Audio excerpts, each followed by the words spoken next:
Il Veneto decide il Veneto. A Roberto Maroni bastano 5 parole per mettere definitivamente una pietra sopra l'ipotesi che la crisi della Lombardia possa scatenare un effetto domino capace di travolgere anche il Veneto. Il Consiglio federale della Lega Nord ha deciso. Al presidente Roberto Formigoni sarà chiesto un unico election day in aprile per le politiche e le regionali, nonché le immediate dimissioni degli amministratori lombardi rinviati a giudizio. Ma il terremoto con epicentro a Milano non farà sentire le sue scosse fino a Venezia. Arrivato a Mestre per presiedere la lezione della scuola di formazione politico-economica del Carroccio, il leader tributa infatti un pubblico omaggio a Luca Zaia. Vorrei dire che per fare il governatore così bene come lo fa Luca Zaia non basta una scuola federale. È il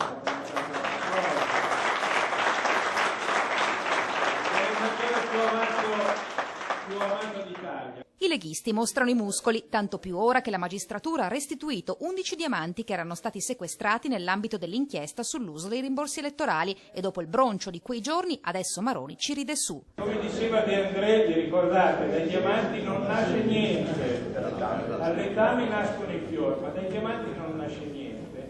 Robe così e poi vedevo il valore vicino a 9.000 euro, 10.000 euro. Quelle pietre saranno vendute e il ricavato verrà destinato alla scuola federale a cui dovranno partecipare i prossimi candidati sindaci del partito. Obiettivo: serrare le file. Noi abbiamo un solo colore invece, il verde.